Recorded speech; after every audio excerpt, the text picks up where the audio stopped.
El proyecto estrella del transporte masivo en Colombia, el Metro de Bogotá, la promesa que le sirvió a Samuel Moreno para ganar la alcaldía, sigue enfrentando dificultades.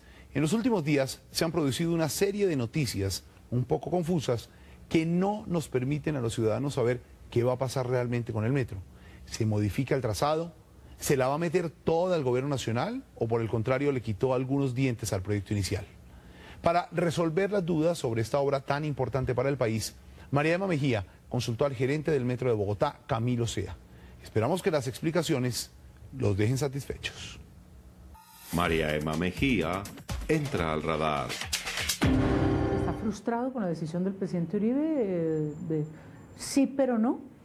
No, estamos muy contentos, por el contrario. Este es un proyecto que tiene una gran complejidad política, se está viendo, pero además es así en todas partes del mundo. Y lo que está ocurriendo es precisamente lo que buscábamos, abrir un espacio verdaderamente de trabajo con el gobierno para sacar adelante ese COMPES. A ver, pero explíquenos, el COMPES, es decir, este documento de política pública económica, es el requisito indispensable para que la nación se pueda comprometer a cofinanciar, como le obliga la ley, el metro. Entonces eso quiere decir que a cuántos años nos lo va a diferir, porque ese COMPES ahora ya no es solito para metro, sino que lo compartimos con Cundinamarca en tren de cercanías y con un nuevo Transmilenio fase 4. ¿Eso qué quiere decir? ¿Cuánto le va a quedar para su metro? Realmente la discusión no está cerrada. Públicamente se había dicho de parte del gobierno que había un aporte de 250.000 millones de pesos de manera indefinida de 2017 en adelante, pero creemos que evidentemente no tiene que ser un aporte indefinido y eventualmente podría ser un aporte un poco mayor a ese monto, teniendo en cuenta que el paquete es más grande. Es un paquete muy agresivo, pero ese paquete muy es ambicioso. para todos. Claro, es un paquete para todos, es un paquete muy agresivo y muy ambicioso de infraestructura para la ciudad-región, y también depende mucho de cuál es el compromiso que va a tener tanto Bogotá como la gobernación de Cundinamarca en sus respectivos proyectos. O sea, que eso no está definido, pero consideramos que ese punto de partida es suficiente para lo que necesitamos. O sea, usted no concibe Bogotá, tal vez ninguno de nosotros concibe a Bogotá hoy sin metro, y lo que le planteó el gobierno nacional, el presidente Uribe, es lo va a tener de a poquitos y muy diferido en el tiempo. Esa discusión fluye mucho más rápidamente una vez que se ha hecho la primera. Cuando ya la gente entiende cuáles son las virtudes de una línea de metro, las siguientes son facilísimas. Así ha pasado en todas partes del mundo. Entonces, nuestra preocupación es abrir el espacio para la primera, que las segundas vienen como los vagones, ahí pegaditas detrás. ¿Qué ciudad no tiene metro de 8 millones de habitantes, por ejemplo, en América Latina? De 36 ciudades del mundo que hay de más de 7 millones de habitantes, solamente hay 5 que no tienen metro.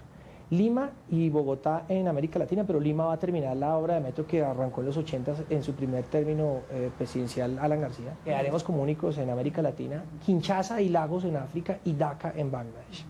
Y yo creo que el alcalde Samuel Moreno no alcanzará a verlo, así usted alcance a comenzarlo, ¿no se alcanzará a ver eso?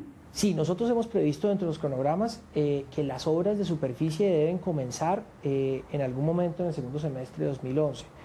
Las zonas de patios y talleres, las partes del trazado que van por el corredor férreo, esas se pueden construir muy rápidamente. Las que se van a tomar un poco más de tiempo en empezar a construirse son las partes de túnel, porque hay que mandar a hacer la máquina que hace esos túneles, la tuneladora. Pero hay que mandar. La primera línea que usted tenía de 4, que es el proyecto inicial de los españoles, venía desde el occidente, desde las Américas, bordeaba hasta San Victorino, y de San Victorino se iba por ¿qué? Por la novena hacia 11, novena, 13. Décima, 11, 13, hasta llegar a la novena. ¿Y hoy qué le dejó el gobierno nacional? ¿Le alcanza para qué pedacito del primero? No, lo que ha salido en medios escritos es una especulación sobre la base de un planteamiento que nosotros todavía no hemos definido con el gobierno nacional, porque entre otras es un planteamiento que depende de la cantidad de recursos que haya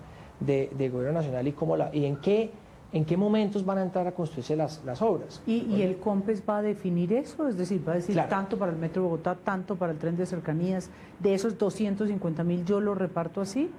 ¿Y ustedes qué plata ponen entonces? Exactamente, nosotros, el distrito va a hacer un planteamiento de financiación, de cofinanciación con la Nación, y ese proceso de negociación con la Nación que está metido en el COMPES y que vamos a arrancar en esta misma semana, de ese planteamiento va a surgir ya cuál es la primera fase de la red de metro que vamos a construir. ¿Por qué hubo tantas diferencias, Camilo, entre la posición y el gran estudio, que además costó una fortuna, más de 20.000 millones, de los españoles, de todo este entramado español, con los validadores del gobierno nacional, llámese Universidad Nacional y los Andes?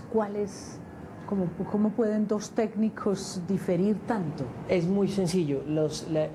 Este proyecto está planteado a 2038. Los supuestos que uno hace para un crecimiento de población, para un crecimiento de demanda de transporte público a 2038, tienen puntos de controversia.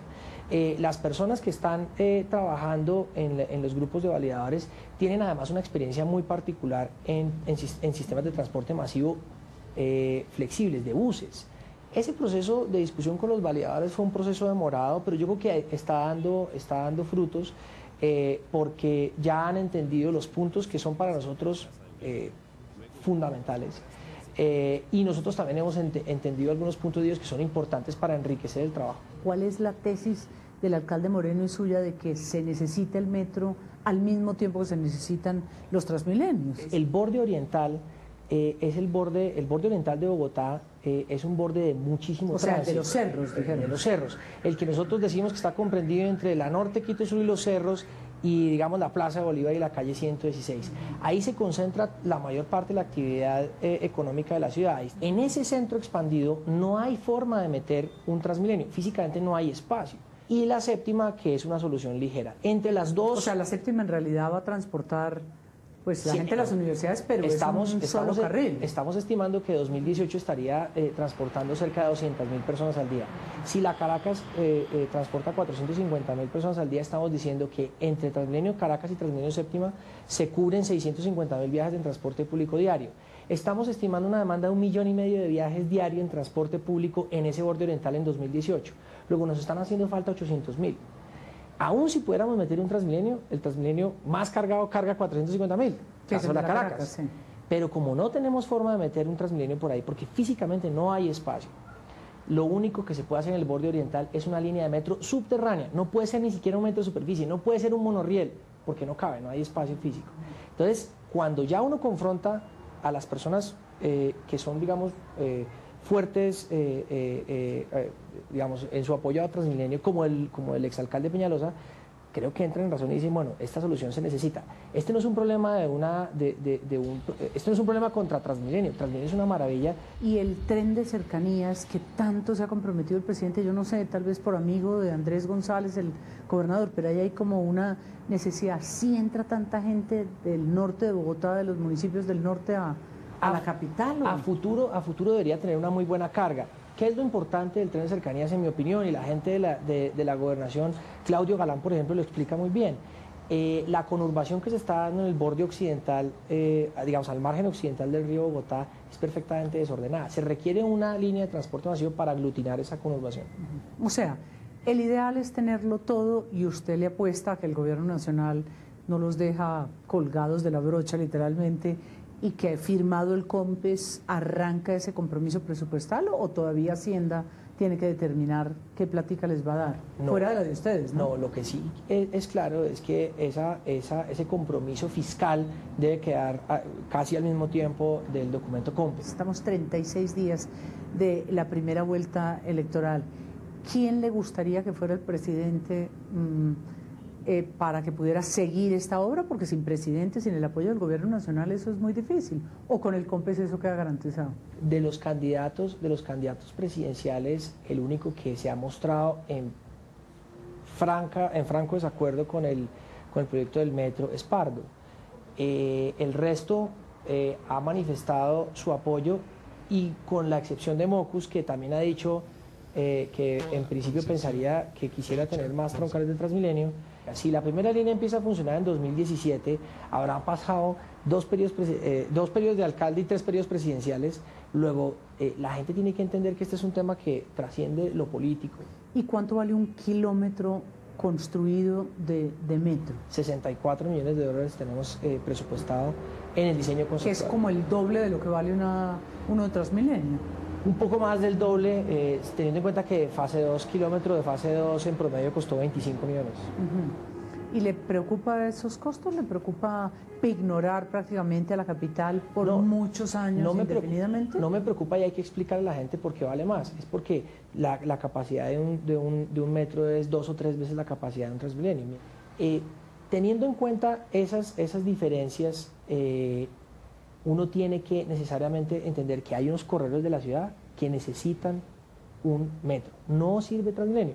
Si nosotros insistimos en meter Transmilenio por corredores de muy alto tráfico, lo podemos hacer, incluso en avenidas que tienen espacio suficiente, se puede hacer, pero se van a colapsar, como pasó con la Caracas. Hay que tenerlo así. O sea que su fe está súper segura que va a tener usted su metro y que probablemente le va a tocar firmarlo antes de irse en el 11. Y con plena seguridad.